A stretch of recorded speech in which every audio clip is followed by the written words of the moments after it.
여기서부터 이야기를 했으면 좋겠어요. 뜨거운 물체는 온도가 높은 것인가? 열 에너지가 많은 것인가? 어느 쪽인 것 같아? 1. 온도가 높다. 2. 열 에너지가 많다. 3. 둘 다다. 몇 번?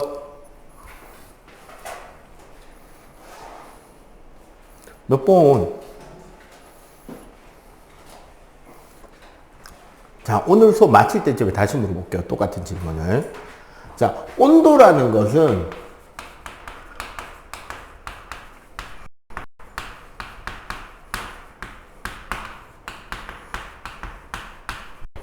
그 물체가 얼마만큼 따뜻한가를 이야기하는 값이고요. 그래서 얘를 기준을 정하고 단위의 크기를 맞춰서 숫자로 표현하는 것을 우리는 온도라고 합니다.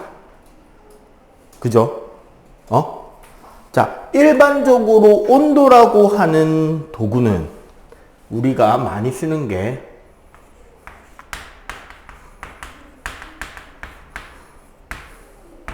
섭씨 온도가 있고요. 그 다음에 우리나라에서는 안 쓰는데 미국 쪽 영미권 국가에서 많이 쓰는 온도 체계가 하나 더 있습니다. 화씨 온도가 있습니다. 그리고 과학하는 사람들이 좋아하는 온도 체계가 따로 하나 더 있죠. 무슨 온도?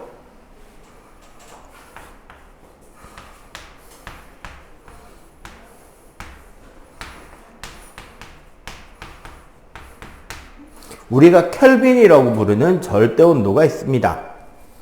자, 섭씨 온도는 자, 기준을 어떻게 잡았냐?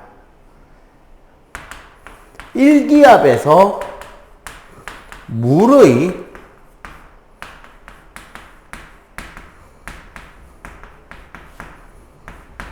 상태 변화를 기준으로 잡아요.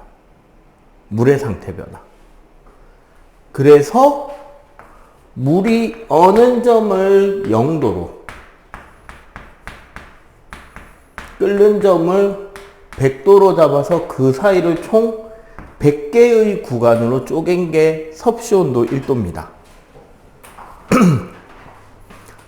온도의 이름은 어떻게 잡은 거냐면 섭씨 온도라는 온도 체계를 발표한 과학자의 이름이 셀시우스예요.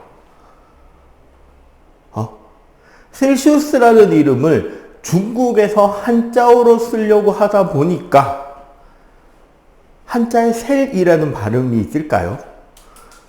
없겠지. 가장 비슷한 발음이 나오는 한자어로 이름을 짜 맞추다 보니까 뭐가 됐냐? 섭이시우가 됩니다. 그래서 섭이시우가 되니까 성이 뭐다? 섭씨가 돼버렸죠.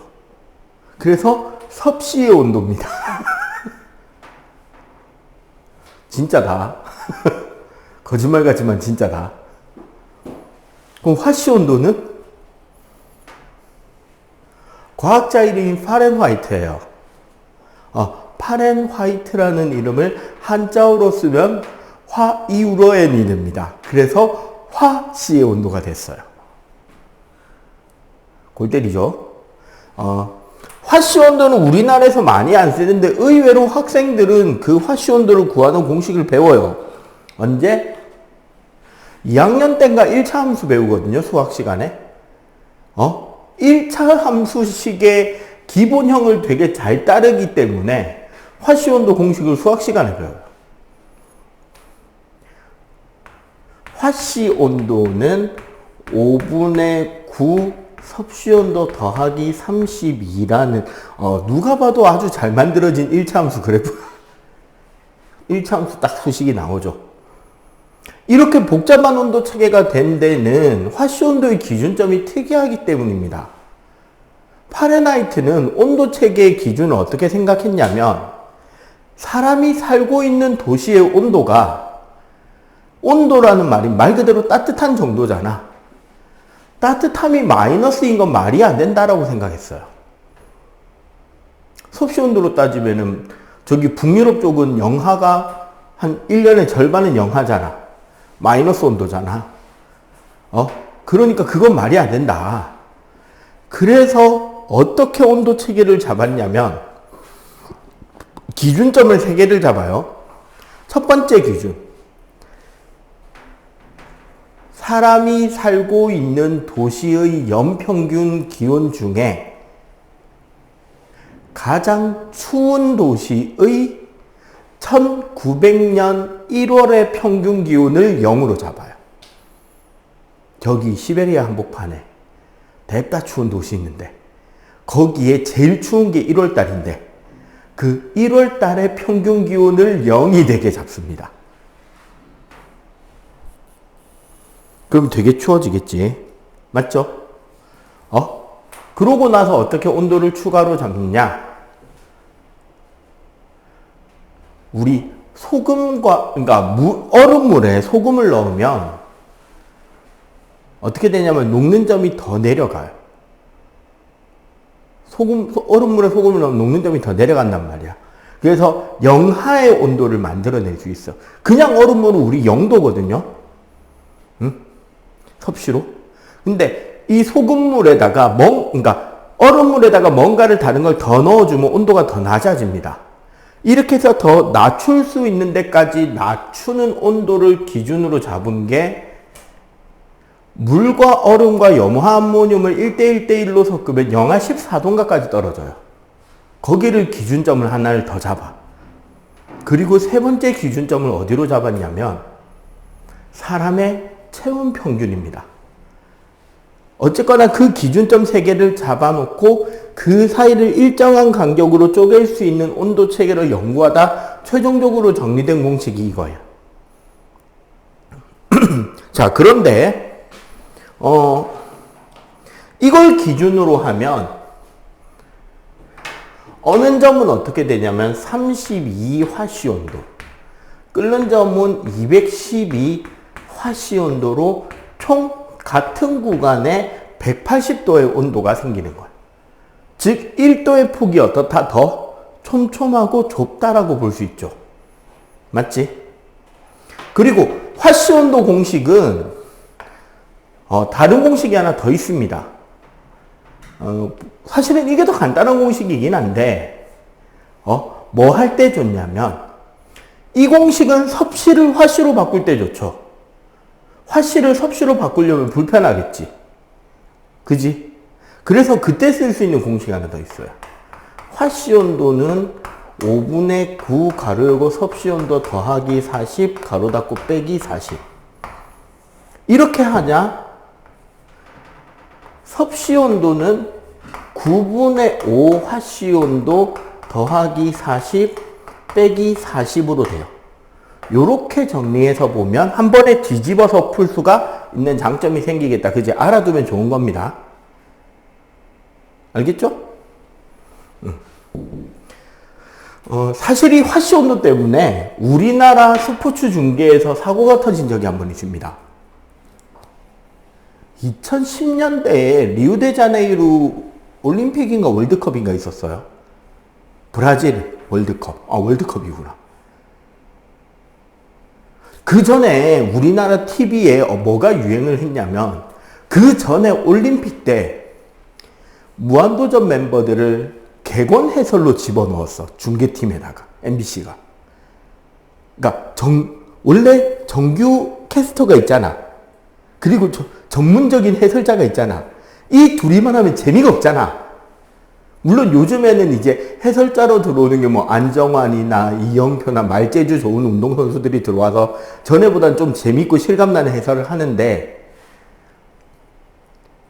거기에 무한도전 멤버를 집어넣으니까 무한도전 멤버들마다 색깔이 있잖아. 유재석은 자기가 캐스터 역할을 반쯤 해. 되게 차분하게 질문 던지고 시청자들이 궁금해할 만한 거 물어보고 적절하게 치고 빠지고를 해. 노홍철 앞뒤 안 가리고 와다다다다다. 근데 그 나름이 다들 재미가 있었단 말이야. 그래서 뭘 하냐면 월드컵에 아이돌 스타들을 집어넣었어요. CBS에서. 그리고 월드컵 중계를 하기 전, 경기 시작 전에 뭐 해? 축구 경기 전에. 경기장 한번 보여주잖아.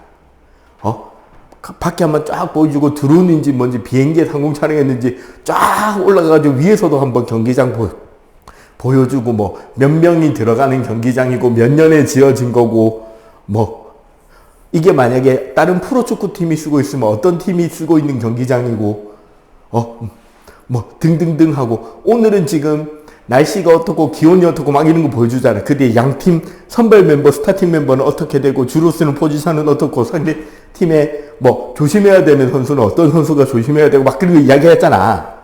근데 그때 화면에 뭐가 나왔냐면, 이게 나왔어요.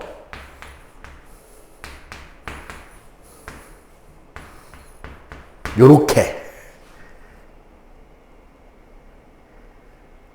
아이돌이 앞에 게 무슨 소리인지는 알아들었어.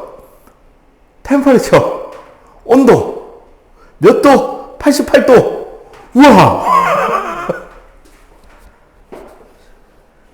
원래 캐스터가 다 계산을 해서 말해줘야 되잖아. 그럼 사고가 안 터졌을 거란 말이야. 이 화면 보고 그 아이돌이 한마디를 합니다.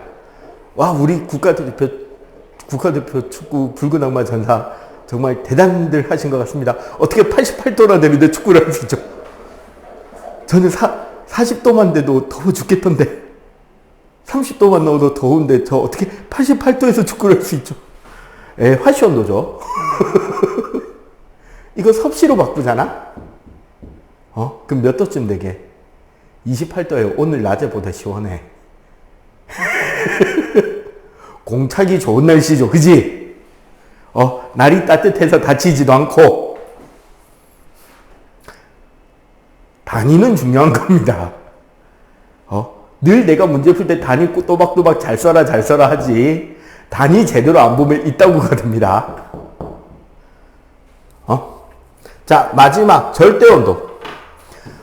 켈빈 온도 같은 경우는 공식 자체가 되게 간단해요. 켈빈은 섭씨 온도 더하기 273. 그냥 깔끔하게 끝나버려요. 사실 절대 온도를 쓰는 거는 딱 한 가지 때문입니다. 샤를 법칙이에요. 샤를 법칙이 뭐였게? 심지어 1학년이면 이제 2학기에 배울 텐데, 야, 너희들 2학기에 시험 치지? 쳐, 안 쳐? 안 치냐, 너희 학교? 너희 학교는? 젠장. 야, 시험 대비하자. 자, 우리 원래 샤를 법칙이 섭씨 온도를 쓰는 샤를 법칙은 VT는 V0에 1 플러스 273분의 T도씨로 공식이 나오잖아. 이렇게 나오거든요. 이렇게 나오고, 그래서 온도에 따른 기체의 부피가 이렇게 그래프가 그려지게 되어 있어요. 샤를 법칙은. 그래서 요거를 쭉 환산해 가면 마이너스 273도씨의 부피가 0이 되는 것처럼 묘사된단 말이야. 근데 이 공식을 켈빈 온도 공식으로 바꾸잖아요. 그럼 어떻게 바뀌느냐? 켈빈 온도일 때 켈빈 온도 몇 켈빈의 부피는 273도일 때 273 켈빈의 온도. 요게 사실 0도씨죠. 맞지? 요렇게 공식이 돼버리고, 요렇게 돼버리면 그래프가 어떻게 되느냐? 온도에 따른 기체의 부피가 원점을 지나는 직선이 돼버려요. 이게 무슨 소리게?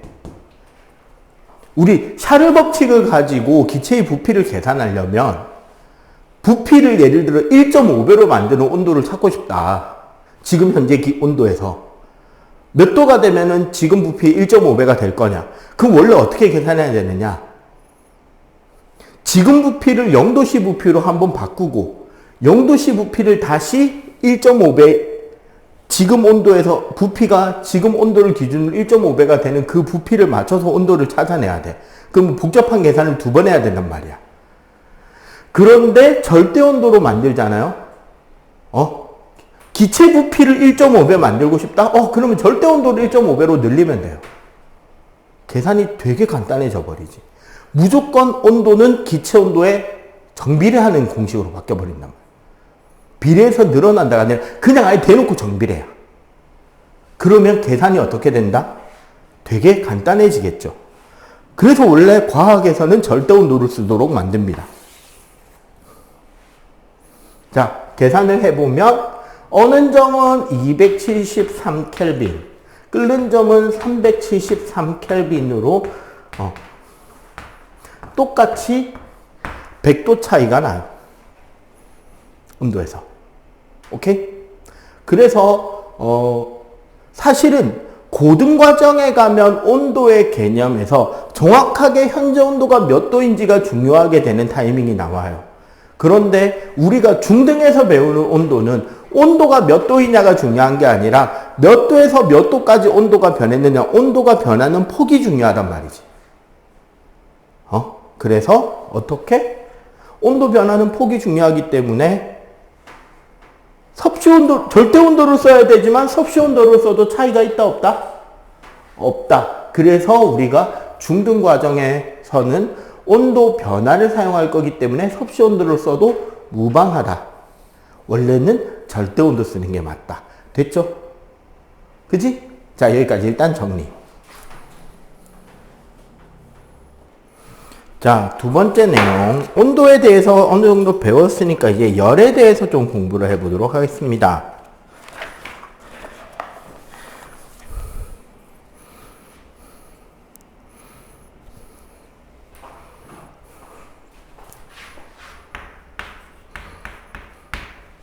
자, 저기 온도와 입자운동 이야기가 나오는데 열 이야기를 하면서 같이 이야기할게요. 열이라고 하는 녀석은 정확하게 의미를 정하자면 고온의 물체에서 저온의 물체로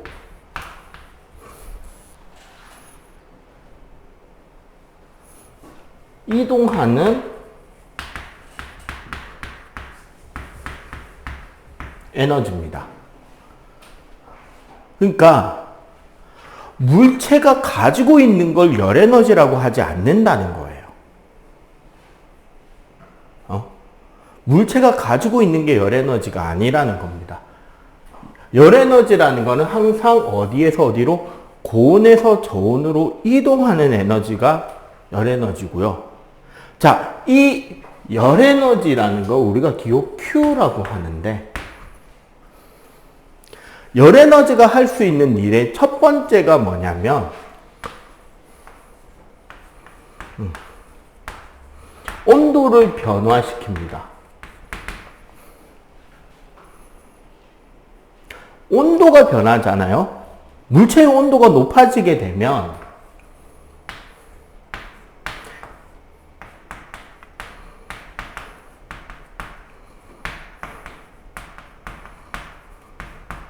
입자 운동이 변합니다. 즉, 그 각각의 물질을 구성하고 있는 입자의 진동이나 이런 것들이 더 활발해지게 되고요. 이 입자 운동의 변화로 U라고 하는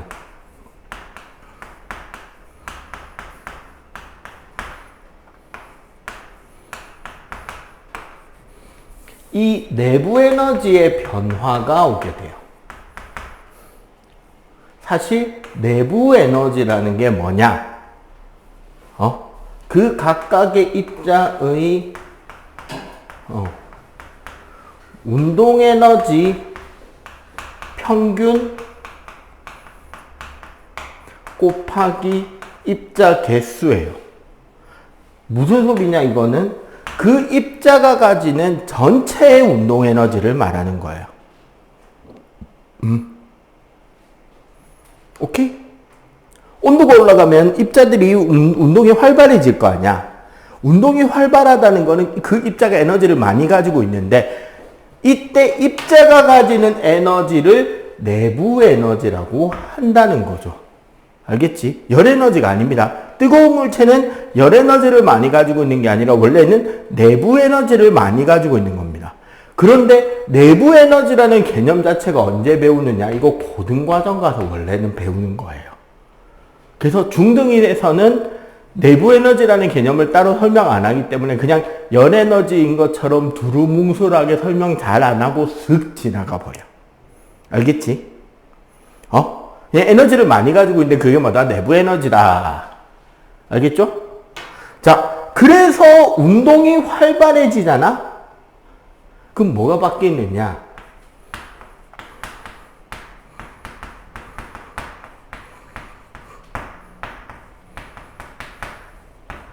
입자와 입자 사이의 거리가 바뀌어요. 입자 간격이. 거리가 바뀌잖아?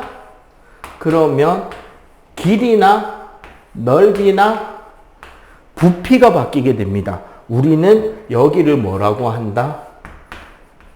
열팽창이라는.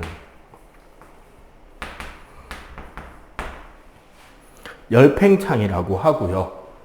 그리고 여기서 이 입자 간 거리가 바뀌는 과정에서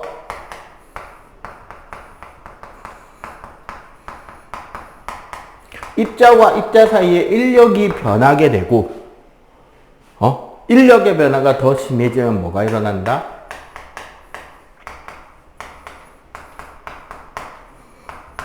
상태 변화가 일어난다는 겁니다. 오케이? 자, 특히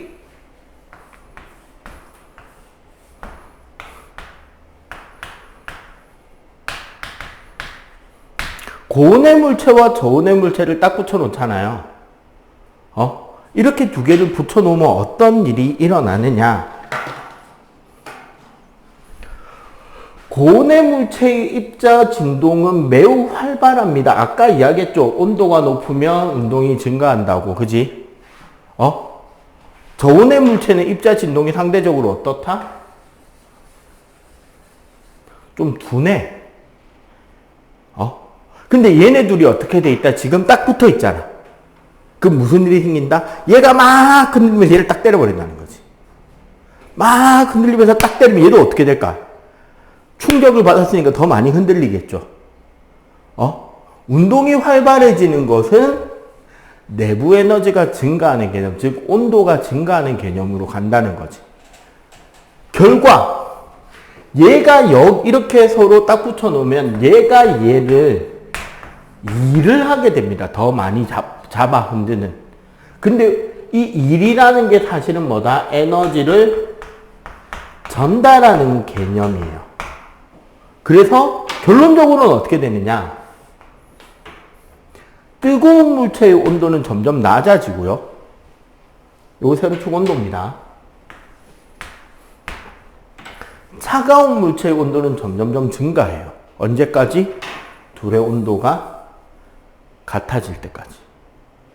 그래서 온도가 어느 순간 같아져서 더 이상 변화하지 않는 구간이 나타나겠지.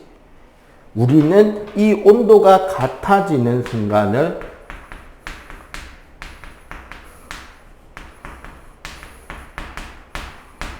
열평형 상태에 이르렀다라고 이야기를 하게 되고요. 이 과정에서 뜨거운 물체에서 차가운 물체로 열에너지가 이동한다라고 표시하게 됩니다. 여기까지 오케이? 알겠어요? 그럼 우리 책에 봐봐. 180쪽. 입자운동이란 물체를 이루는 입자가 스스로 움직이는 현상을 입자운동이라고 하고, 이 입자운동의 경우 어떻다? 고액 기중에 당연히 기체로 갈수록 운동이 더 활발하겠죠. 더 불규칙적이고. 그지? 그리고 그렇게 해서 운동이 활발하면 활발할수록 1학년 때 배운 개념들, 확산 같은 것들이 더 빨리 일어나고, 증발도 훨씬 더 잘 일어날 수 있겠지. 왜? 각자의 입자가 더 많은 에너지를 가지고 있으니까. 가지고 있는 에너지는 무슨 에너지다? 내부 에너지다. 알겠어요? 그래서 열은 고온에서 저온으로 이동하게 되는 에너지고, 그래서 이런 식으로 에너지를 전달하게 됩니다. 에너지 전달하는 과정을 곧 설명할 건데요. 일단 요거 정리. 자, 그러면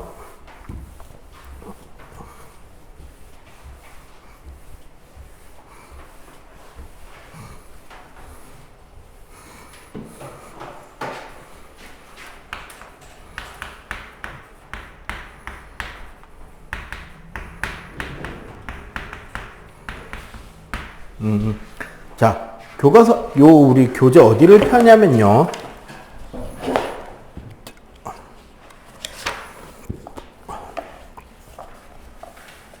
저기를 한번 펴보세요. 183쪽.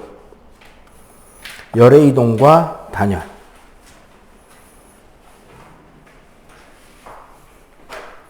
열이 이동하는 방법은 크게 세 가지입니다. 첫 번째는 전도라 그래가지고요.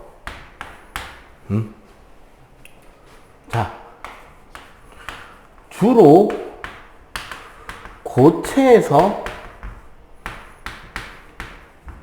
이동하는 방식이에요. 고체는 입자가 어떻게 배열되어 있죠? 규칙적이고 가까운 거리에 다닥다닥 붙어 있다, 그지? 입자들이.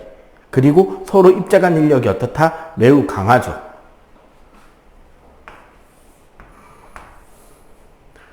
요렇게 입자들이 채워져 있다고 가정할 때, 전도라는 것은 얘한테 열을 주잖아.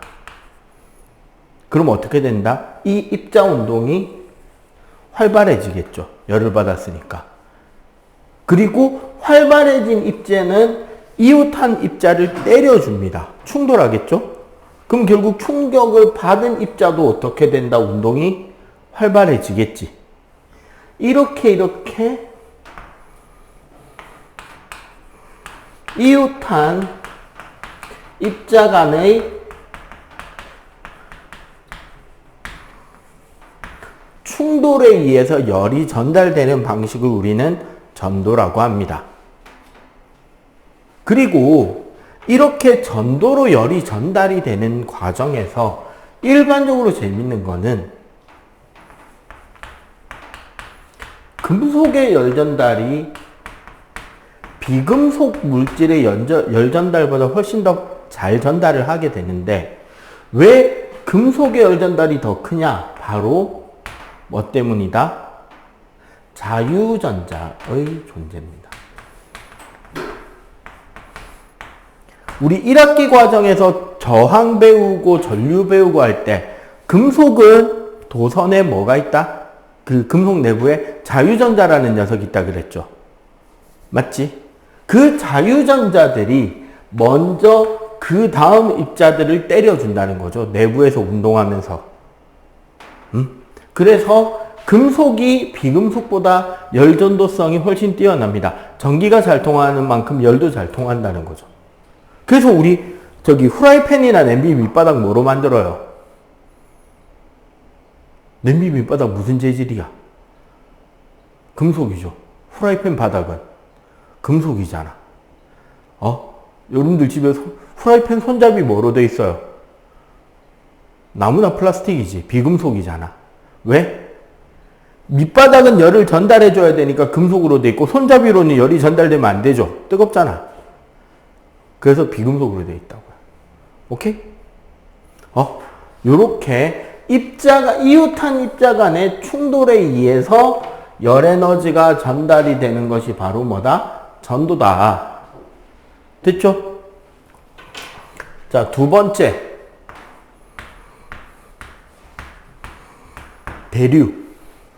대류는 자연대류하고 인공대류가 있는데, 일반적으로 자연대류의 예를 들어주는 겁니다. 대류라는 거는 열 팽창에 의해서 밀도가 변하게 됩니다. 물질을. 밀도의 변화에 의해서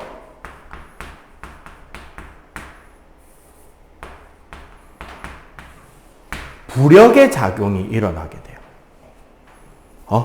이 부력으로 인해서 어떻게 된다? 보통 어디에서? 그래서 주로 액체나 기체에서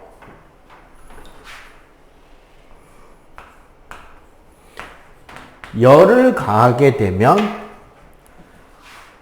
여기서 팽창한 물질은 솟구쳐 오르겠죠. 상승할 거 아니야, 그지? 그리고 그 주변에서 식은 물질은 빙글 돌아서 내려오게 됩니다. 이렇게 순환 과정을 통해서, 자, 전도하고 가장 큰 차이. 대류는 열 에너지를 지닌 입자들이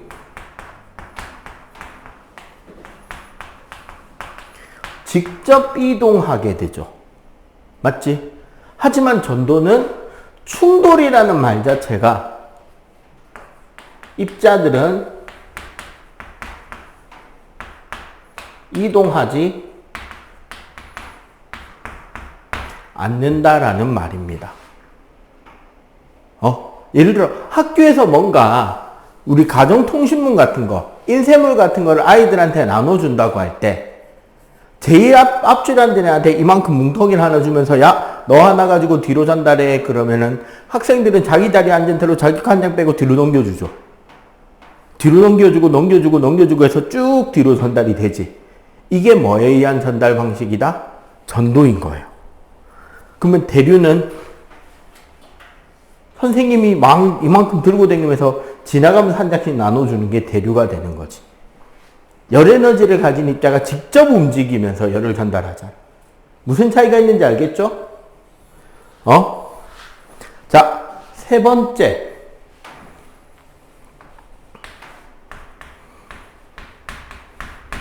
복사. 복사라는 것은 열 에너지가 무슨 형태로?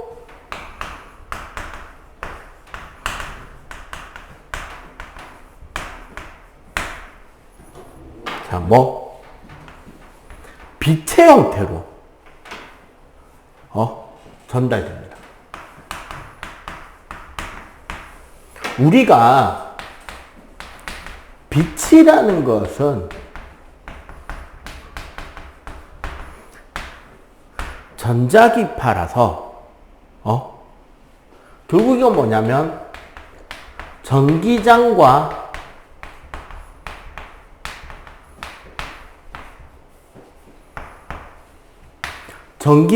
자기장 진동으로 전달이 됩니다. 그렇기 때문에 어떤 특징이 있다?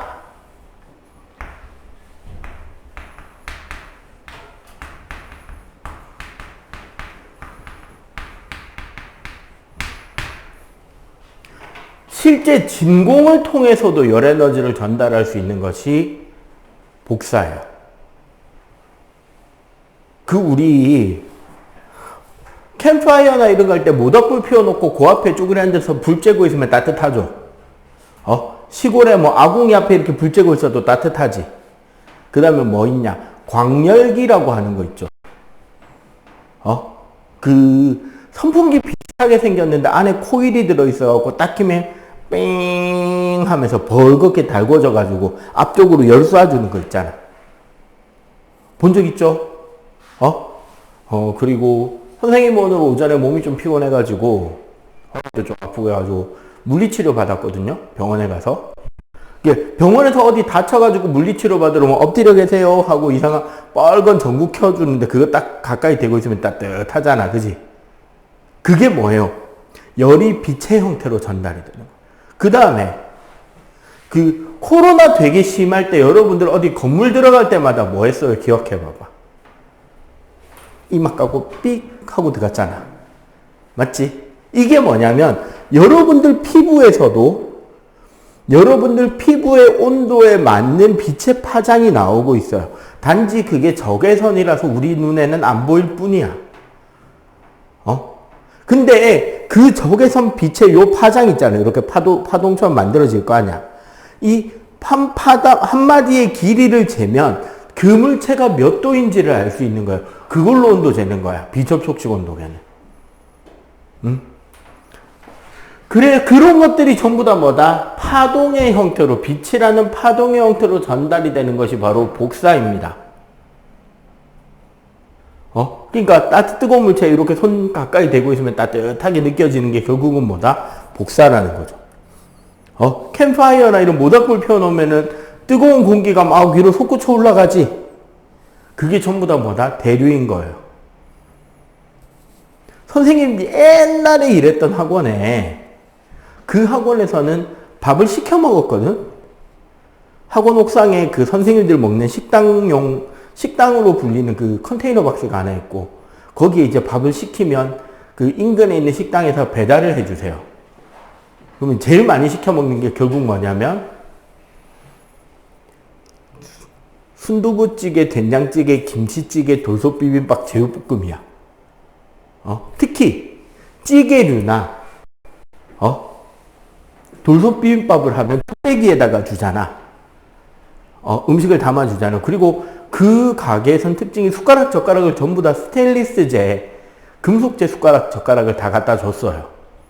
자기네들이 그릇 찾아갈 때 챙겨가니까. 그러니까 우리는 어떻게 하느냐. 밥은 거를 제일 먼저 발견한 선생님, 밥 왔습니다 하고 먼저 올라가잖아. 늦게 오는 선생님들을 위해서 젓가락을 감싸고 있는 랩을 풀어서 그 뚝배기 위에 이렇게 딱 얹어놔줘요. 늦게 오면 어떻게 된다? 젓가락을 잡는 순간 같이 일하는 다른 선생님들의 따뜻한 정을 느낄 수 있죠. 아, 뜨거워, 씨. 왜 젓가락이 뜨거워졌다?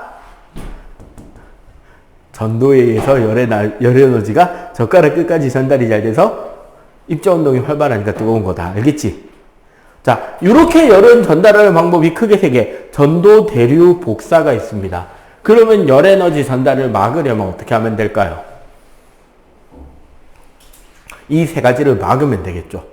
자, 단열에 대해서 정리는 요거 일단 여러분들 필기하고 나면 계속 이어갈게요. 필기.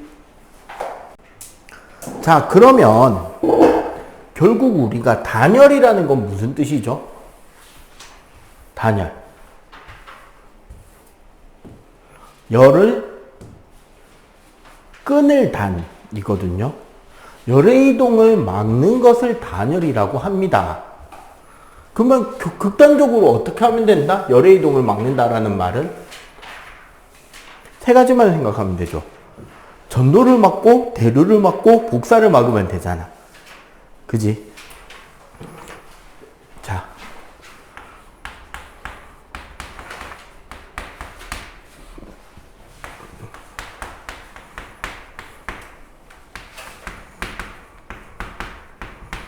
열의 이동을 차단한다라는 것을 우리는 단열이라고 합니다.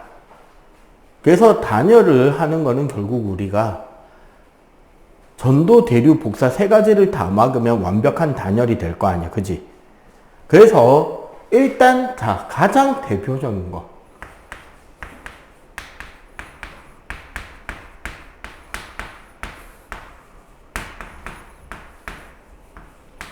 보온 보냉 텀블러 있죠. 우리 그 소위 뭐라 그러죠? 그걸 보온병? 요즘은 텀블러라고 하죠. 과연 보온 보냉 텀블러는 어떻게 열의 이동을 막고 있는가? 일단 첫 번째, 실제 통 크기에 비해 안에 물 들어가는 공간은 좁죠. 그지? 통 크기에 비해 안에 공간이 많이 좁잖아. 그 이유가 뭐냐면 요 병 자체가 이중으로 되어 있는 컵입니다. 선생님 좋아하는 저기 밀면집 가도 온수 컵을 이걸로 주더라고. 컵이 되게 막 밥공기만큼 컸어. 근데 안에 국물이 얼마 없어. 왜 그런 거 봤더니 컵 모양이 이래. 밖에를 만져도 그렇게 안 뜨겁죠. 왜냐하면 여기가 이중으로 붕 떠 있으니까 여기가 뜨겁다고 열로 열이 직접 전달되지 못하잖아. 이건 그럼 열이 어떻게 이렇게 삥 돌아 나와야 되는 거예요. 그러면 전도를 통한 열 손실은 크다, 빠르다, 느리다? 느릴 수밖에 없지. 맞죠? 그래서 자, 첫 번째. 이중벽 구조로 전도를 방해합니다. 그리고 두 번째, 요 내부 공간을 이 이중벽의 내부가 진공입니다. 즉, 이 안쪽의 공간에 기체를 채워놓고 있지 않아요. 만약에 여기 어떤 기체나 물질이 있으면 기체 입자가 대류를 하면서라도 열을 전달해 줄 거 아니야. 근데 그런 대류도 방해를 하고 있습니다. 그리고 이 보온보냉 텀블러 안쪽에 우리 물 넣는 공간을 잘 보면 요 안쪽에 뭐가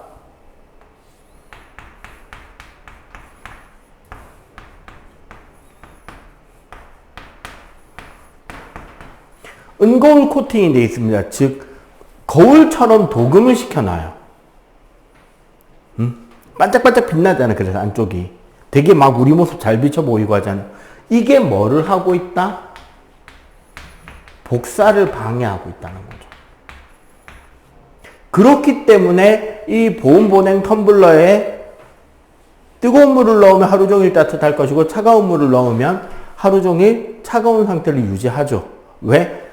전도, 대류, 복사 세 가지를 다 방해하고 있으니까 당연히 열의 이동이 쉽지 않다는 거지. 그죠? 또 이런 게 뭐가 있을까요? 두 번째 예시. 여러분들 패딩.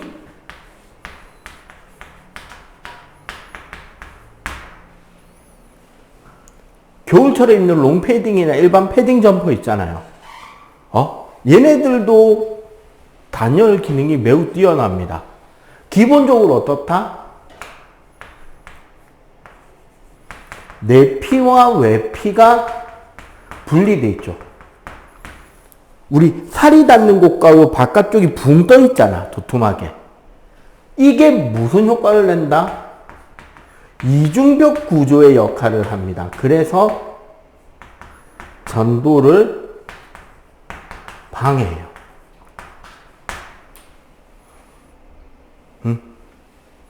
두 번째, 패딩은 안에 진공으로 만들지 못하잖아.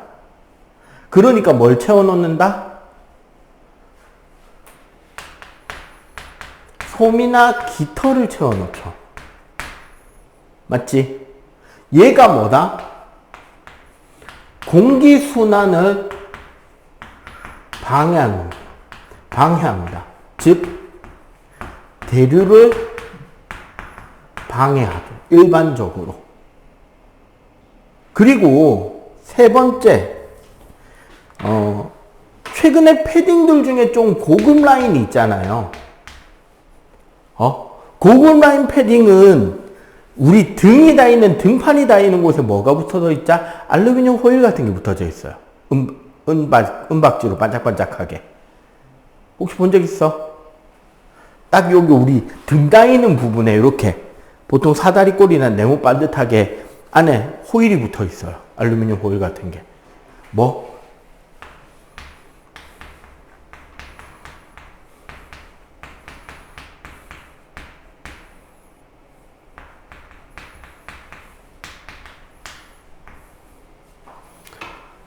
결국 패딩은 왜 따뜻하냐? 여러분들 체온이 몇 도예요? 여러분들 체온. 36.5도에서 37도 정도 되잖아. 그 열이 바깥으로 쉽게 못 빠져나가게 하면 패딩 안의 온도는 우리 체온의 온도로 대표 놓을 수 있잖아. 그래서 따뜻한 거야. 오케이? 자, 그 외에 그럼 일반 가정집에서 적용하는 건 뭐가 있다? 자, 선생님이 예시 몇 가지 들어볼 테니까 한번 맞춰보세요. 단열재. 집 벽에 스티로폼 같은 거 넣는 거 말하는 겁니다. 커튼. 그 다음에 이중창. 요런 것들이 전부 다 뭐의 효과다? 단열의 효과를 높이는 거죠. 그냥 단열이 아닌 것도 있습니다. 통유리 있죠, 통유리.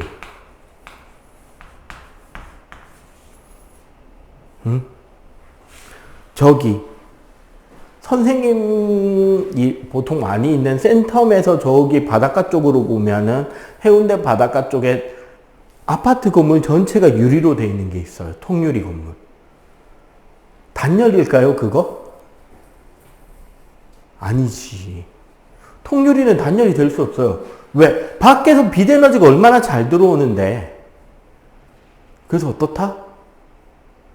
뎁다 더 보여. 유리가 통으로 돼 있으니까 뎁다 더울 수밖에 없지. 그러니까 거기는 어쩔 수 없이 에어컨을 엄청나게 돌려댈 수밖에 없는 아파트라고. 안 그러면 더워 죽어. 이해가 돼요? 통유리 같은 건 단열 아닙니다. 요런 건 전부 다 단열이 맞아요. 알겠죠? 그래서 요즘은 이런 단열을 다 합쳐서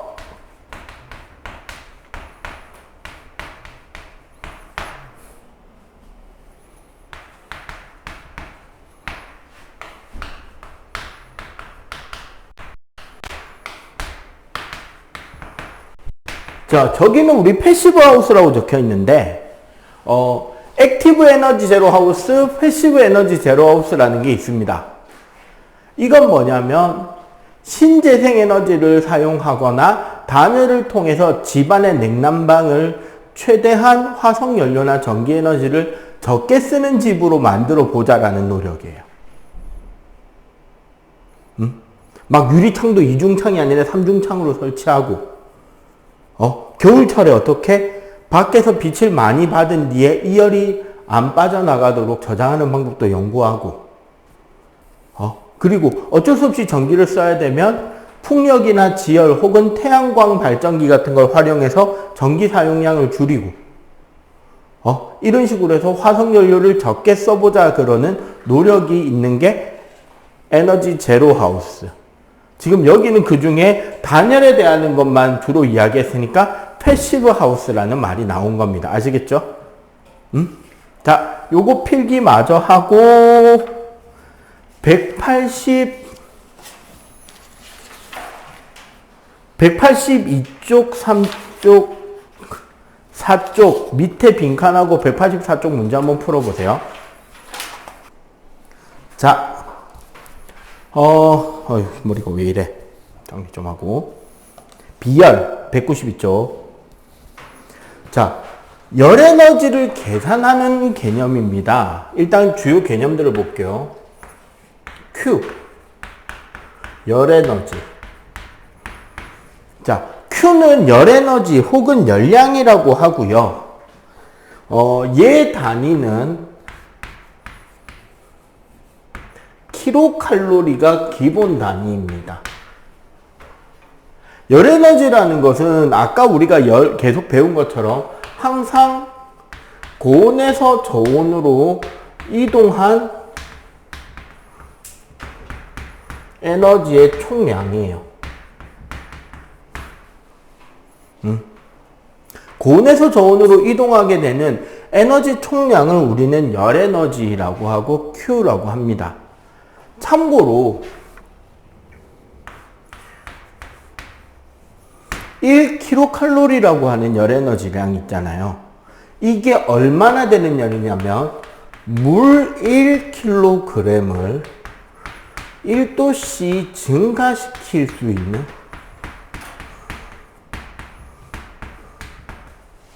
에너지의 양이 1kcal입니다. 우리 영양소 할 때 배웠던 거 기억해요? 탄수화물은 1g당 4kcal, 지방은 1g당 9kcal의 열에너지를 낸다라고 했잖아.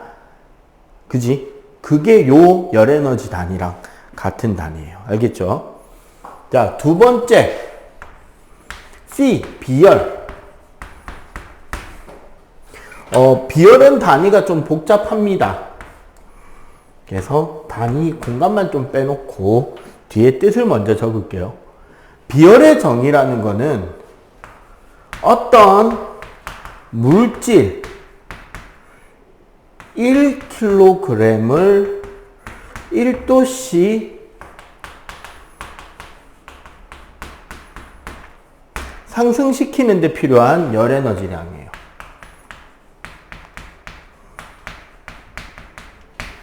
그러니까 물질마다 그 물질이 열을 가했을 때 온도가 얼마나 잘 올라가는지 잘 안 올라가는지 물질마다 그 값이 정해져 있다는 거죠. 정해져 있는데 어떻다? 킬로그램당 1도씨 상승시키는 요거가 기준이잖아. 맞지? 물질이 질량이 1kg가 아니라 막 4kg, 5kg일 수 있잖아요. 온도 변화가 막 4도, 5도, 8도, 10도 얼마든지 될 수 있잖아. 그건 딱 얼마만큼?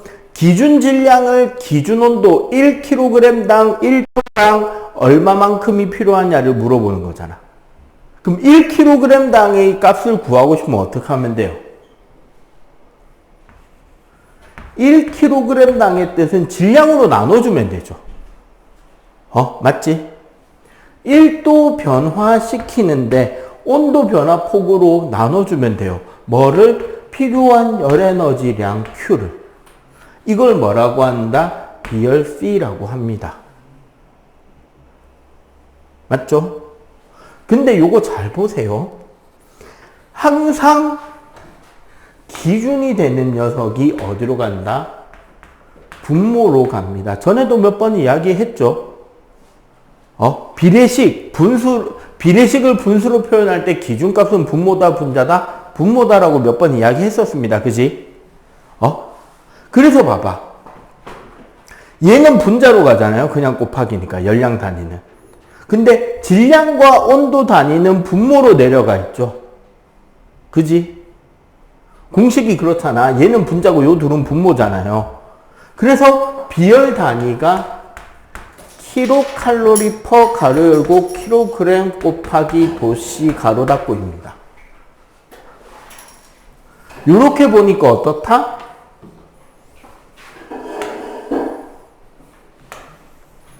단위와 공식은 똑같죠. 맞지?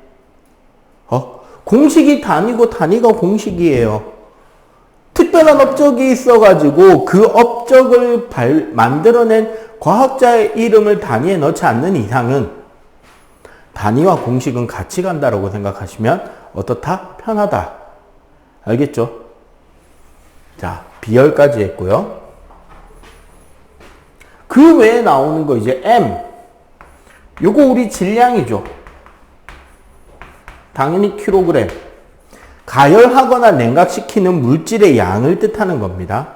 그리고 델타 T. 온도 변화. 단위는 우리가 중등이니까 도씨. 원래는 뭘 써야 될 거다? 켈빈 쓰는 게 맞겠죠. 과학이니까. 근데 섭씨를 써도 됩니다. 원래 온도 변화라는 것은 나중 온도에서 처음의 온도를 빼는 것이 온도 변화죠. 맞지? 그런데 이렇게 그냥 이렇게 쓰면 무슨 문제가 되느냐? 온도가 상승하면 플러스 값이 되죠. 온도가 하강하면 마이너스 값이 되잖아. 원래는 플러스다 마이너스다라는 부호 자체가요. 열에너지의 이동 방향을 설명해 주게 되는데 그렇게 하다 보면 식이 복잡하게 됐을 때 헷갈릴 위험성이 어떻다? 매우 큽니다. 헷갈리면 안 되잖아. 그래서 어떻게 한다? 온도 변화는 나중 빼기 처음의 절대값 취급을 하세요. 절대값으로 계산하라는 건 결국 무슨 소리다? 무조건 고온에서 저온을 뺀다라고 생각하셔야 나중에 여러분들이 실수를 덜 합니다. 아시겠죠? 알겠어요?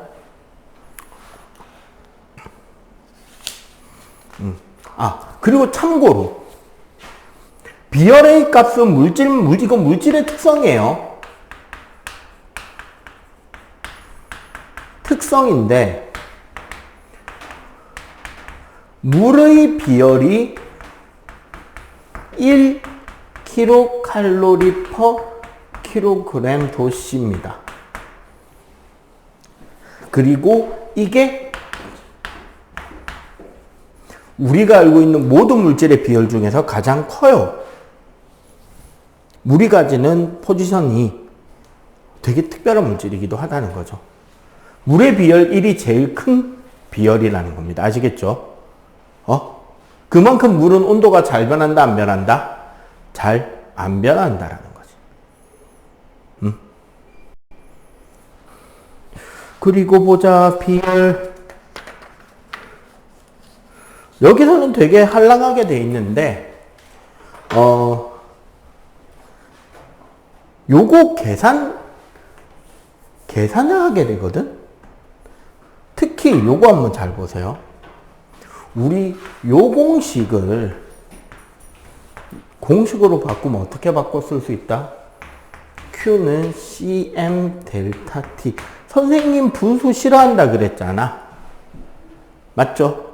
그래서 열량 공식, 기본 공식은 Q는 CM 델타 T.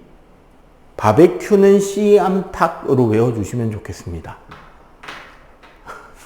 이 학기 이거 시험인데, 오늘 그놈 안 나와. 뭐라고? 바베큐는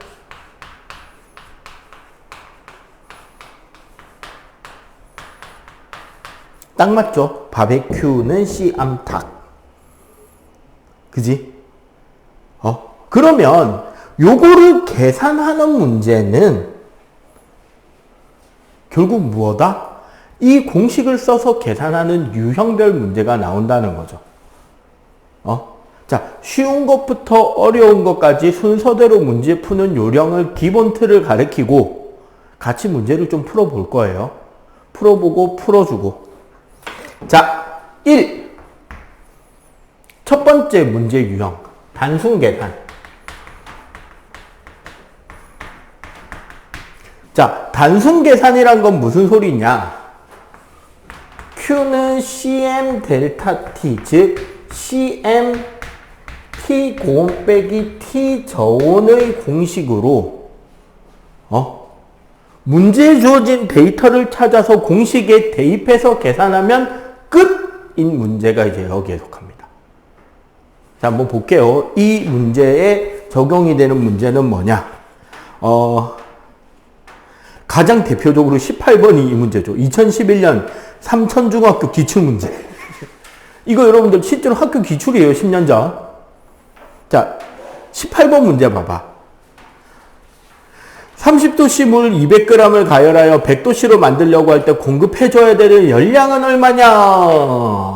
내가 전에 문제 푸는 거 가르쳐줬죠. 문제에서 필요한 개념 공식, 문제에서 물어보는 게 뭔지 파악하고 그 뭔지를 찾아낼 수 있는 공식이나 개념은 뭔지를 생각하고 숫자 대입해서 풀어낸 뒤에 검사를 하면 끝난다 그랬지. 자, 그럼 문제에 표시하면서 동그라미 해야 되겠죠. 자, 물 비열은 1이다라는 소리다. 그지? 자, 200g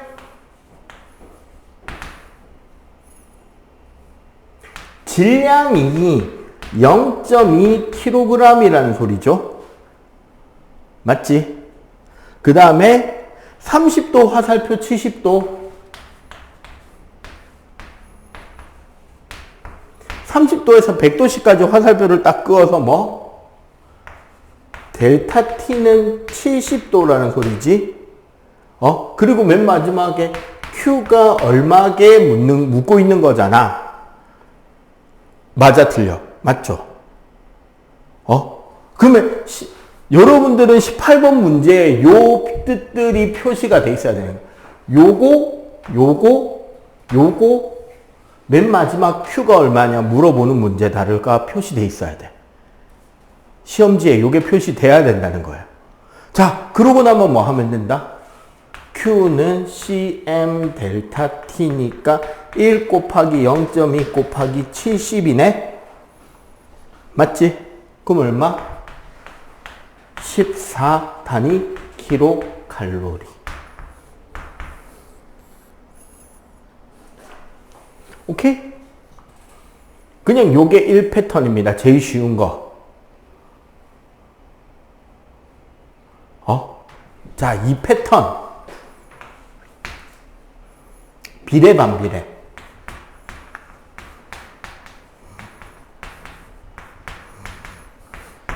자, 비례 반비례 패턴은 뭐냐? Q는 CM 델타 T에서 잘 봐봐. Q와 C, Q와 M, Q와 델타 T 사이에는 등호 좌우로 왔다 갔다 한 거죠. 이거는 당연히 뭐다? 비례관계가 됩니다. 그런데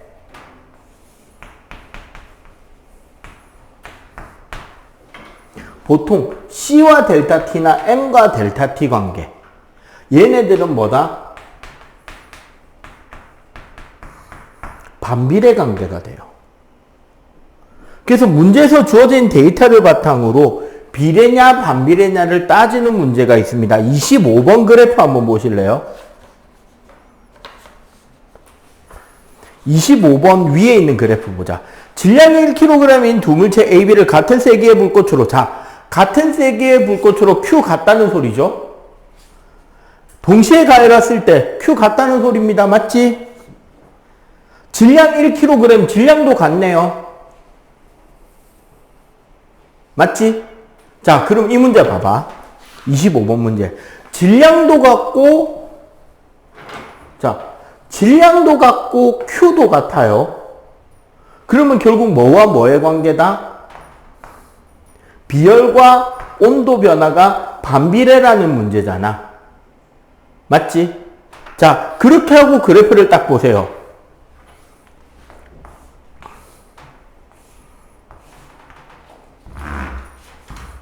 어디를 봐야 되냐면 이렇게 올라갔을 때 여기 선이 A고 여기 선이 B다. 자, A의 델타 T는 몇 도? 20에서 60도니까 델타 TA는 40이고 델타 TB는 20이네요. 온도 변화가 몇 대 몇이다? 2대 1이지. 그럼 비열의 비율은 몇 대 몇일 거다? 1대 2가 되겠죠. 27번 문제 딱 펴봐봐. 뒷면에 넘겨서. 물체 A가 물이라고 할 때 B의 비열은? 이건 말이 안 되는 게 B의 비열은 물보다 비열이 크다는 문제가 나온 거거든요. 원래 그런 건 말이 안 되는데 문제상으로는 어쩔 수 없이 뭐가 된다? 5번이 되죠. 자, 봐봐. 온도 변화가 2대 1이잖아. 맞죠? 그러면 반비례가 아니까 비열의 비는 몇 대 몇이 돼야 된다? 1대 2가 돼야 되죠. 왜? 열량도 같고 질량도 같으니까. 그래서 5번이 답인데 이거 선생님이 문제 잘못 낸 거예요, 사실은. 지금은 이렇게 문제 내면 욕먹습니다. 왜? 비열 1보다 큰 물질은 존재하지 않아요. 알겠지? 알겠어요? 일단 여기까지 정리. 3, 4단계는 요거 여러분들 필기 끝나면 가르쳐 드릴게요.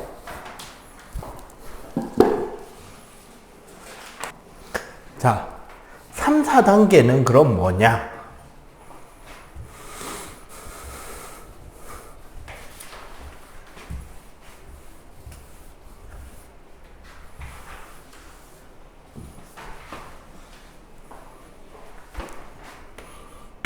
(3단계는)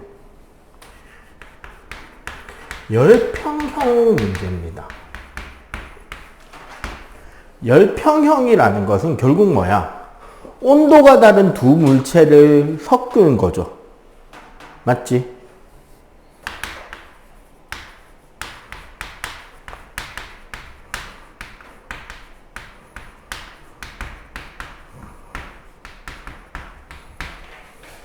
자, 온도가 서로 다른 두 물체 사이에서 열이 이동하게 될 때 결국 뭐냐면 고온에서 방출되는 열 에너지랑 저온의 물체가 받아들이는 열 에너지의 크기가 같다로 푸는 문제란 말이야. 이럴 경우는 반드시 뭐부터 출발을 건드려야 되냐면 요게 열평형 관련 그래프다. 그죠? 자,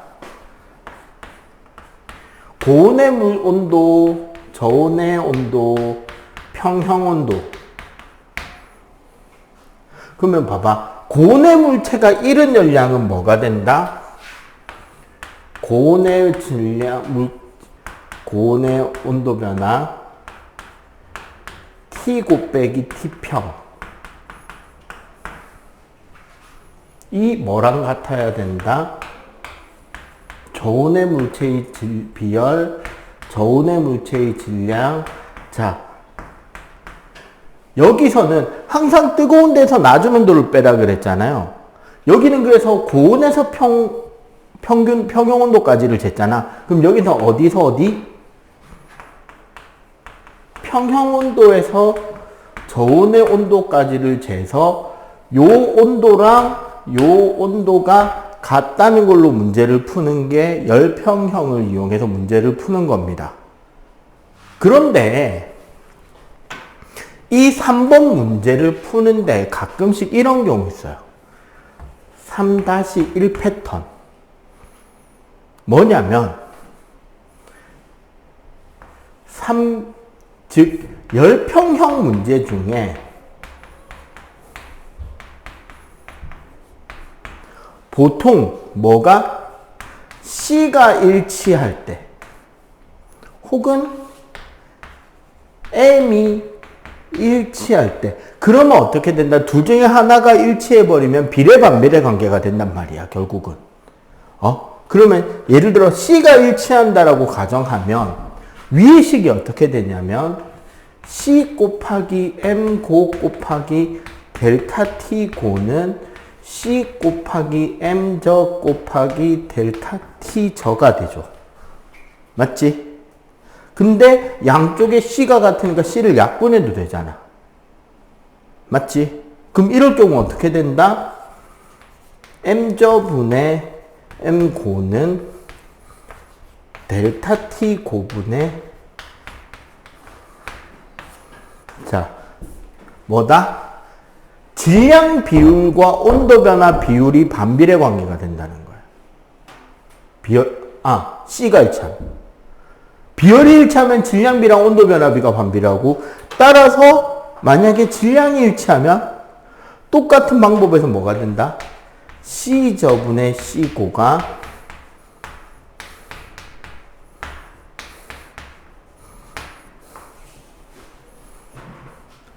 비열과 온도 변화가 반비례 관계인 거죠. 비열비랑 온도 변화비가. 요렇게 해서 빨리 풀어지는 문제들이 있을 수 있습니다. 요 프린트 한번 잘 봐봐. 프린트에서 대표적으로 24번 볼래요? 다음 그래프는 두 물체 AB를 접촉시켰을 때 나타난 각 물체 온도를 시간에 따라 측정한 실험 결과다. 질량이 같다고 할 때 요거죠, 요거 지금. 맞지? 자, 비열의 비율은? 근데 지금 온도 변화비가 몇 도랑 몇 도예요? 20도랑 50도죠. 2대5지. 맞지? 온도 변화 비율이 2대5잖아. 그러면 비열의 비는 몇 대 몇이 돼야 된다? 이게 지금 2대5잖아. 그럼 당연히 2대5, 5대2가 되면 되죠. 이해가 돼요? 요렇게 해서 빨리 풀 수 있는 문제가 나온다라는 겁니다. 뭐 20번 문제도 빨리 풀 수 있을 것이고요. 자, 그 뒤에 지금 보면 열 용량이라는 이제 좀 생소한 현재 중등에선 안 가르쳐 주는 개념이 하나가 더 나옵니다.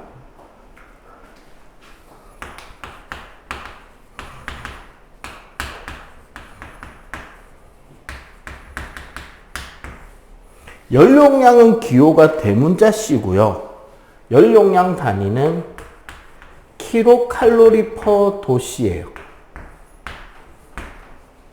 그냥 간단하게 말하자면 연용량이라는 개념은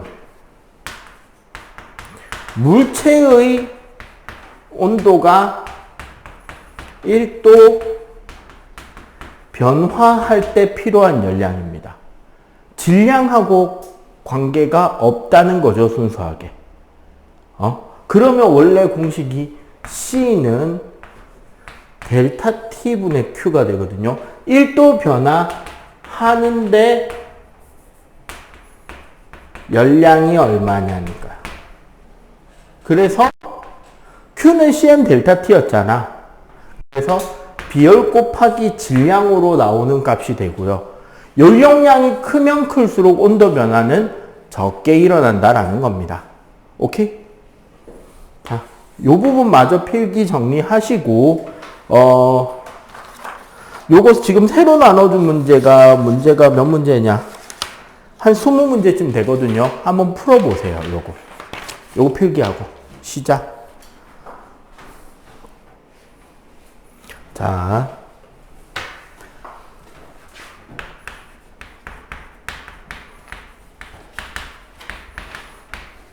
아까 잠깐 언급을 했습니다. 열팽창이라는 것은 결국 뭐다? 온도가 올라가면 입자 운동이 증가합니다. 그에 따라서 입자 간 거리가 증가하기 때문에 길이든 넓이든 부피든 모두 다 증가하게 되는 게 열팽창이라고 이야기를 했습니다. 자, 여기서 중요한 건 뭐냐면요. 입자 운동의 증가로 입자 간 거리가 증가하게 되는 게 결국 뭐냐면, 자, 여기에 두 물질을 구성하는 입자가 있다고 칩시다. 얘네들을 서로 끌어당기게 하는 인력에는 뭐와 뭐가 있다? 만유 인력하고 전기력, 자기력이 있는데 뭐 그냥 전기력이라고만 할게요. 그러면은 얘네들을 서로 멀어지게 하는 청력에는 뭐가 있죠? 결국 전기력이 있어요. 그런데 중요한 건 뭐냐면 이 서로 멀어지게 하는 이 청력의 경우 가까워질 때 갑자기 급증합니다. 입자 거리가 일정 이상으로 많이 가까워지면 갑자기 급증하게 되는데 왜 갑자기 급증하느냐? 원자끼리 너무 가까워지는 거잖아. 원자든 분자든. 그럼 무슨 일이 생긴다? 전자의 영역이 겹쳐지죠. 전자가 차지하는 공간이 겹쳐지게 되잖아. 그와 함께 핵과 핵의 거리도 매우 짧아지게 돼요. 그러면서 청력이 급증합니다. 즉 여기서 이 물질의 입자 진동에 의해서 가까워질 수도 있고 멀어질 수도 있잖아. 막 활발하게 움직이면. 근데 문제는 뭐냐면 얘네들 전체를 보면 전부 다 비접촉력이잖아요. 떨어져서도 작용하잖아, 힘이. 맞지? 그 비접촉력은 기본적으로 거리 제곱에 반비례하는데 특히 얘는 R이 작아질 때 급증하는 특징이 더 있다는 거죠. 영역이 겹쳐지는 바람에. 그럼 봐봐. 가까워지면 청력이 급증해. 멀어지면 인력 청력이 같이 약해져요. 운동이 활발할수록 가까워지겠냐 멀어지겠냐? 멀어진다는 거지. 그런데 적어도 이 공식에서 알 수 있는 게 뭐냐면 결국 열팽창의 경우 고체, 액체, 기체 중에 어느 쪽이 가장 많이 일어난다?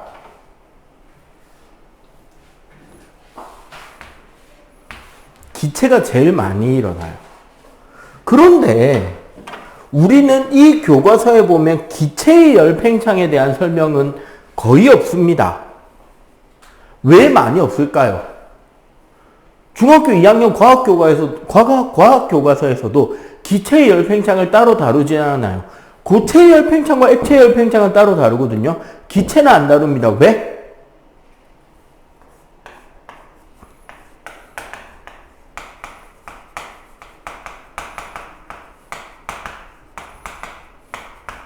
기체의 열팽창을 다른 말로 뭐라 하느냐면요. 뭐라 할까? 샤를 법칙이라고 하죠. 무슨 소리다? 종류 상관없이 일정하게 팽창하는 게 기체의 열팽창이었어요. 이 말을 지금 하는 이유는 뭐다? 여기에 있는 고체나 액체의 경우는 물질마다 인력이 같다 다르다? 서로 다르겠죠. 맞지? 물질마다 가지는 고유한 인력이 물질마다 다 서로 다르기 때문에 팽창률도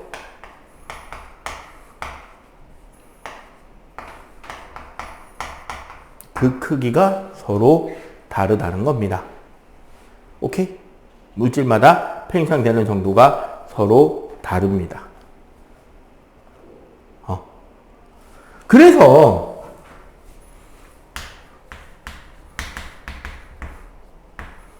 고체의 열팽창에서 우리가 기억해야 되는 건 뭐냐면요. 고체의 열팽창은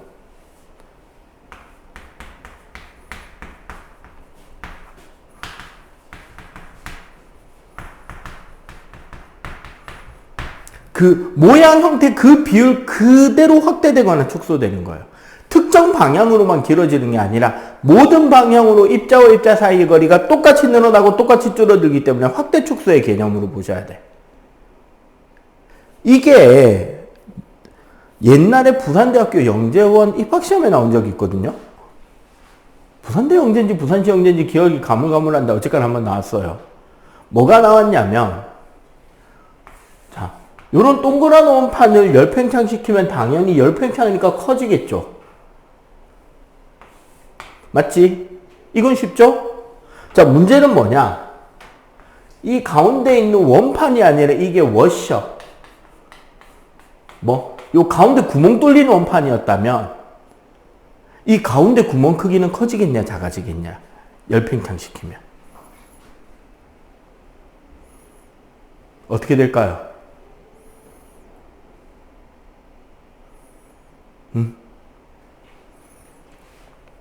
가운데 구멍 커집니다. 아까 이야기했잖아. 그 비율 그대로 확대해야 된다고. 여기까지는 애들이 근데 잘 알아. 왜? 이 내용은 저기 195쪽에 저 그림 봐봐. 금속고리에 금속구 통과시키기 적혀 있죠. 저기에 봐봐. 저게 무슨 실험이냐면 여기 고리가 있고 여기에 쇠구슬이 있단 말이야. 보통 때 요게 딱 통과가 돼요. 그냥 둘 다 상온에선 통과가 돼. 근데 저 위에 쇠구슬 달린 거 저거를 금속구를 알코올 램프로 가열하잖아요. 그러면 구가 팽창할 거 아니야. 그러면 고리를 통과를 못 해요. 그럼 어떻게 하면 통과가 되느냐? 저 금속 고리를 불에다 달구잖아. 그러면 고리가 커지겠지. 그러면 통과가 되는 거야. 오케이? 그래서 구멍이 커지는 건 애들이 알아요. 문제는 요 문제를 내면 많이 틀린다는 거야.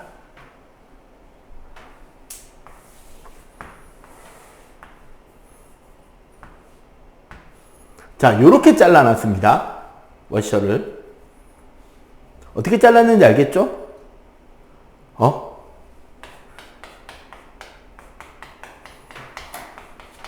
내가 뭐 물어볼 것 같아요? 뭐 물어볼 것 같아? 이렇게 지금 C자 모양으로 요 고리에서 여기를 잘랐어요. 이렇게. 얘를 열팽창시키면 요 틈 간격은 길어진다, 짧아진다, 그대로다.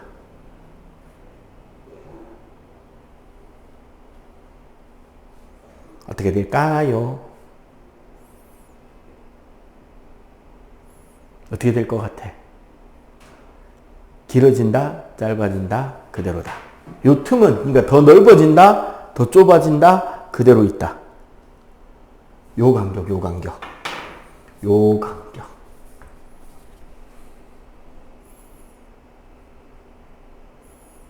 몇 번? 손가락으로 해봐. 1번 길어진다, 2번 그대로다, 3번 좁아진다. 1번 넓어진다, 2번 그대로다, 3번 좁아진다. 시작. 하나, 둘, 셋. 오, 2명 답이 갈렸어요. 넓어집니다. 왜 넓어지냐면 확실하게 그림으로 설명해 줄게요. 요 선 있잖아요. 요 선. 여기 지금 우리 잘라놓은 선. 이 선을 요 부분까지 이렇게 딱 연장을 시켜봐봐. 연장시켰다. 그지? 자, 요 부분의 길이는 길어져야 돼? 짧아져야 돼? 길어져야 되죠. 맞지? 그럼 당연히 여기 폭이 어때야 돼? 넓어져야 되는 거야. 그래서 그 비율 그대로 팽창하고 수축하는 거예요. 알겠지? 자, 고체와 관련된 두 번째 내용은 바이메탈입니다. 바이메탈이라는 것은 팽창률이 서로 다른 두 장의 금속을 이렇게 붙여놓은 거예요. 자, 팽창률이 어떻다? 얘는 온도당 조금의 길이가 변하고 얘는 온도당 많이 변해. 그럼 어떻게 되느냐? 얘를 가열시키면 이렇게 휘고요. 왜? 봐봐. 이렇게 붙어 있는데 이쪽이 더 많이 늘어나잖아. 그러니까 여기로 휘는 거야. 그 대신에 냉각시키면 반대로 휘겠죠. 왜? 많이 늘어난다는 말은 온도를 떨구면 어떻게 된다? 많이 줄어든다는 소리가 되지. 그래서 이렇게 양쪽으로 휘어집니다. 물론 이렇게 지금 선생님이 칠판에 그린 것만큼 휘진 않아요. 하지만 이 장치를 이용해서 뭐를 하느냐? 온도 조절을 할 수 있고요. 열 에너지, 그러니까 온도가 매우 높다는 걸 감지할 수 있어요. 이 교실 안에도 있습니다. 어디? 저기. 천장에. 저기 있네, 저기. 못 찾고 있다. 여기 있네, 여기. 저 버튼처럼 생긴 거.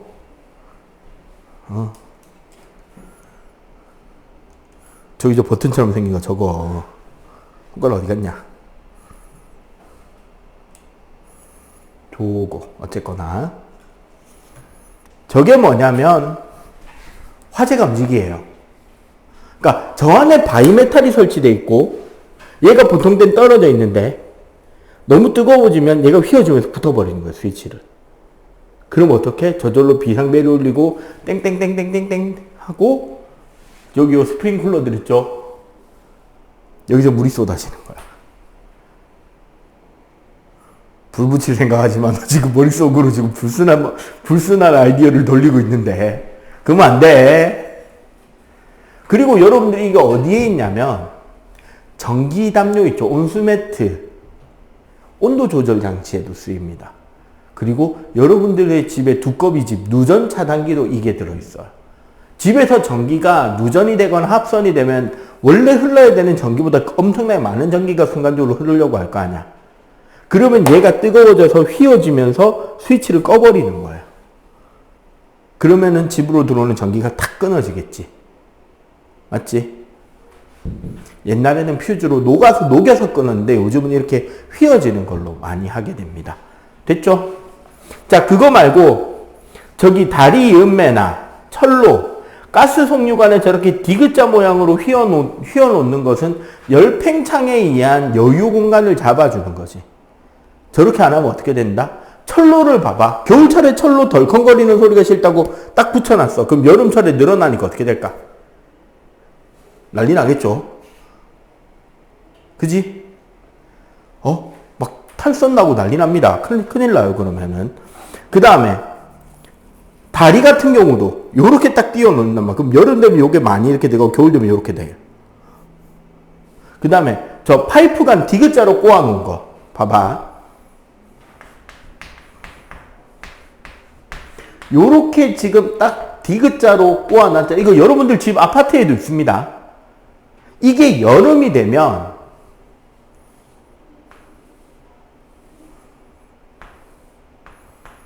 좀 과장해서 그리면 요렇게 되는 거야. 겨울철이 되면 추워지겠지.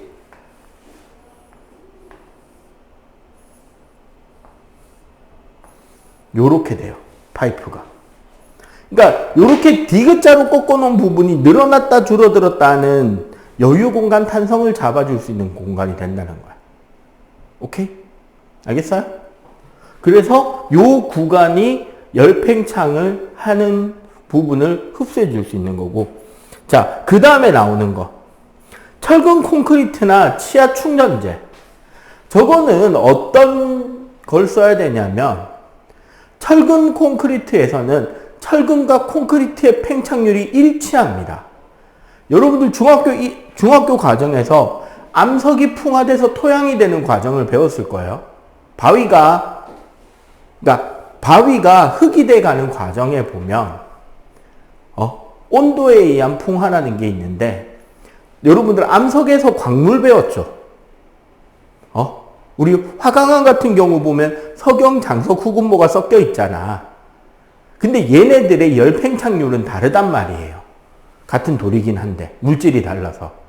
그럼 얘를 가열 냉각을 계속 몇 년, 몇십 년 하다 보면 어떻게 된다? 알갱이와 알갱이가 딱 붙어 있는 접착되는 부분이 조금씩 헐거워지겠지. 왜? 늘어났다 줄어들었다 하는 폭이 물질마다 다르단 말이지.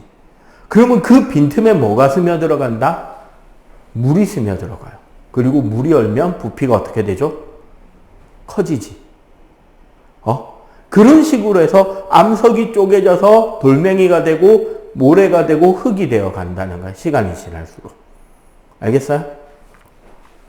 자, 그리고 지금 이제 이 교실에 안경 끼고 있는 사람이 2명인데 안경알 빠졌을 때 쉽게 넣는 법. 안경알은 냉동실로, 안경테는 뜨거운 물로. 그럼 어떻게 되게? 알은 조금 줄어들겠지. 테는 조금 늘어나잖아. 그럼 쑥 들어가요. 그러고 나서 어떻게? 다시 안경 닦는 천 요런 걸로, 요런 안경 닦는 천으로 그렇게 딱 끼워 맞춘 뒤에 이렇게 테를 둘둘둘 말아요. 그러고 이렇게 해서 딱 잡고 있으면 어떻게? 온도가 서로 열평형이 되겠지. 그러면 다시 테는 쪼그라들고 알은 늘어나면서 딱 끼워지겠죠. 그렇게 하면 됩니다. 드라이버 없으면. 됐죠? 자, 그 다음에 여기에 지금 덜 나와 있는데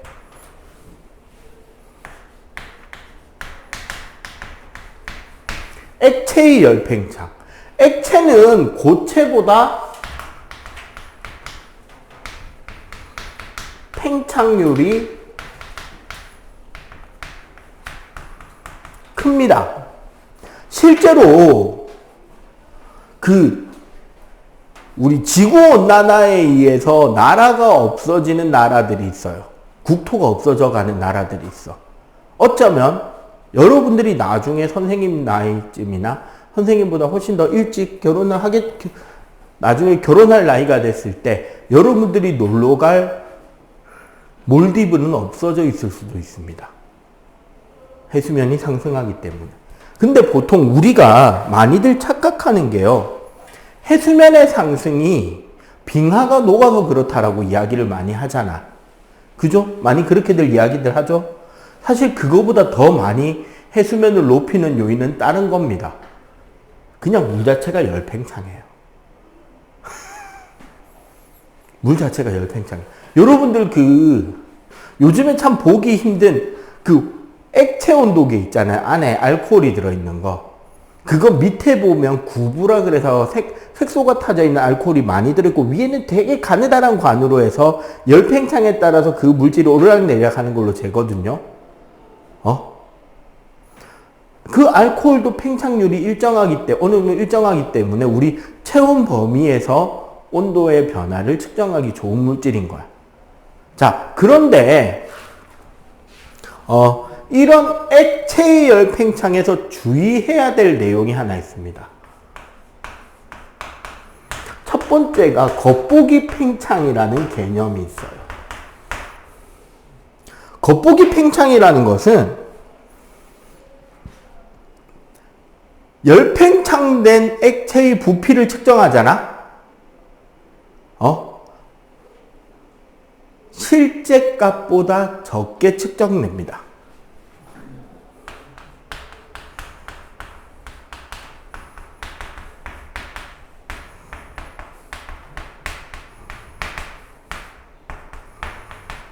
왜 더 적게 측정이 되느냐? 액체 부피 뭐로 재? 액체 부피 재는 실험 도구의 이름을 말하시오. 바로 지진한다 너는 했는데? 이것 봐라, 대답이 바로 안 나온다. 액체의 부피를 재는 측정 도구. 우리 혼합물 할 때, 밀도 할 때 가르쳤잖아요, 내가. 눈금 실린더라는 실험 도구를 쓴다, 그지? 진짜, 앞에 거 다 까먹고 있고, 이것들이. 자, 눈금 실린더에 뜨거운 물을 붓잖아. 그럼 무슨 일이 생기느냐? 눈금 실린더도 팽창할 거 아니야? 맞죠? 그러면은, 예를 들어서 눈금 실린더에 100ml라는 부피가 열 팽창해서 그릇 자체가 더 커져 있단 말이야. 그러면 액체가 원래 값보다 적게 측정이 되겠죠. 이해가 되지? 그걸 우리는 겉보기 팽창이라고 합니다. 그리고 두 번째는 뭐냐면 바로 물이에요.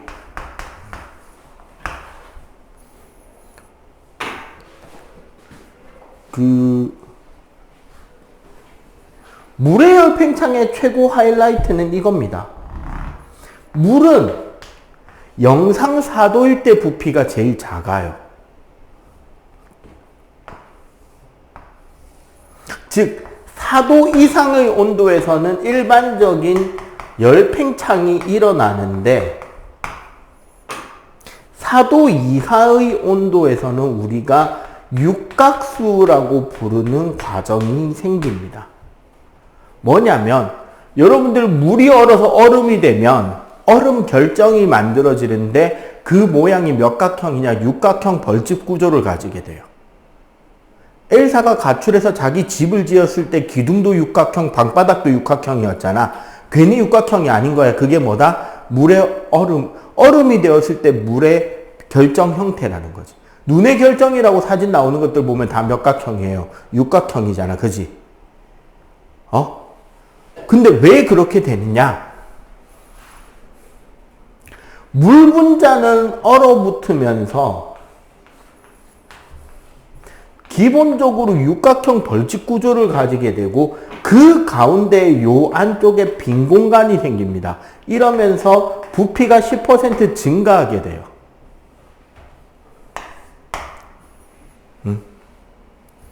요즘에야 어디 소풍 가거나 하면 소풍 가는 곳에 가까운 곳에 편의점이 다 있죠. 편의점 없는 곳 없잖아, 대한민국에 이제. 여러분들의 학교에서 소풍 가는 공간에는. 맞지? 근데 선생님 어릴 때는 그런 가게가 잘 없었단 말이에요. 그리고 그런 관광지 같은 데 가면 당연히 음료수 값이 비싸. 요즘은 편의점이 깔리면서 어디나 가격이 비슷비슷해져. 진짜 좋은 점인 거예요. 먹물은 선생님이 해운대 살았거든? 지금도 해운대 살고 있지만. 우리 집 앞에 구멍가게, 그러니까 우리 집 앞에 있는 조그만한 가게의 음료수 값보다 해운대 해수욕장에 있는 가게 음료수 값이 1배 반은 비쌌단 말이야, 옛날에는. 요즘은 편의점이 나오니까 다 똑같잖아. 그지? 그런데, 그러면 소풍 갈 때 시원한 음료수를 마시기 위한 방법은 뭐가 있을까요? 어떻게 하면 돼? 소풍날 점심 먹을 때, 점심 김밥 먹을 때까지 음료수를 시원하게 만드는 법. 지금부터 30년 전이라 치고. 어떤 방법을 써야 될까요? 딱 하나죠. 얼리면 됩니다. 밤새 음료수를 냉동실에 넣어서 얼리면 그게 녹으면 조금은 녹더라도 얼은 음료수들끼리 여러 개를 뭉쳐 놓으면 시원한 게 좀 더 오래 간단 말이야. 그걸 이제 수건으로 칭칭 감아놓으면 오래 가요. 근데 그렇게 하겠다고 음료수를 얼리면 그 다음날 아침에 엄마한테 등짝을 맞죠. 야, 이놈의 자식. 왜? 왜 혼나? 니도 얼굴 표정을 보니 한 번쯤은 시도했다고 혼나본 표정인데 왜 혼나죠? 힌트는 나왔죠. 물이 얼면 부피가 커진다. 즉 음료수통이 어떻게 된다? 터져서 넘쳐 흐르죠. 특히나 요즘에 이런 제로류 음료들이 많이 나오는데 정말 좋아진 점은 얘네들은 내가 흘려도 끈적이지 않죠. 설탕이 없으니까. 옛날 음료에 그런 게 어딨어, 그지? 제로가 어딨어.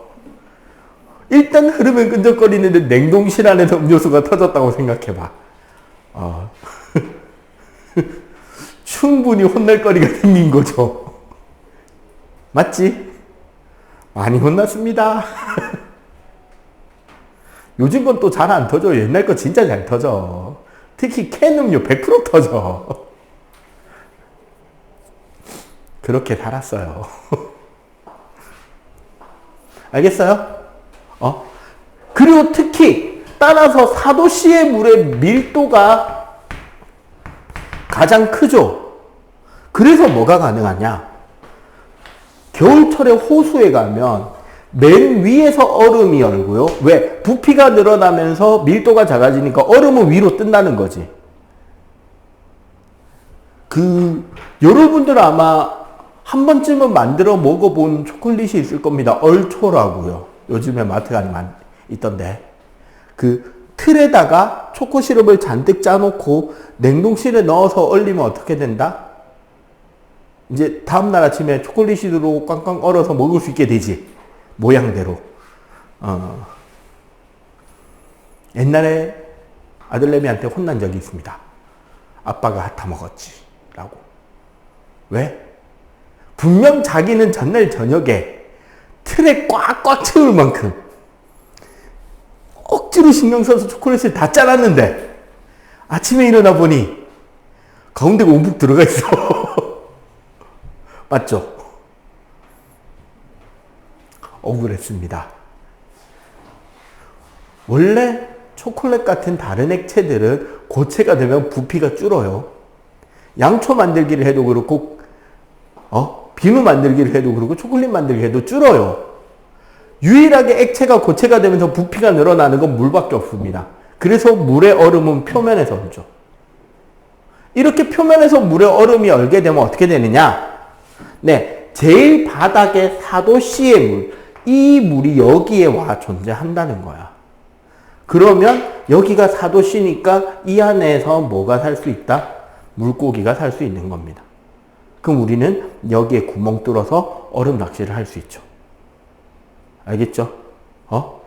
만약에 물조차 이렇지 않았다면 어떻게 됐을까? 물고기들은 바닥에서부터 얼음이 얼어 올라온다면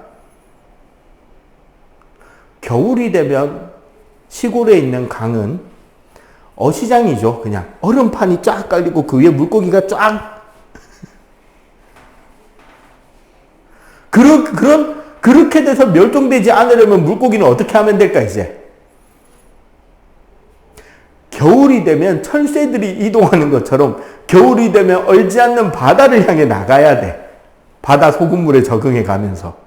아니면 지금의 개구리나 지금의 도롱뇽처럼 물고기들의 팔이 생겨서 겨울이 되면 진흙을 파고 들어가서 땅속에서 겨울잠을 자야 돼요. 그지? 아니면 바다로 나가거나 아니면 죽는 거야. 근데 다행히 물은 표면에서부터 얼고 그래서 밑에는 안 얼어있는 얼음이 생기기 때문에 물고기들이 겨울 내도록 버틸 수 있는 거죠. 요런 게 뭐다? 열팽창입니다. 알겠죠?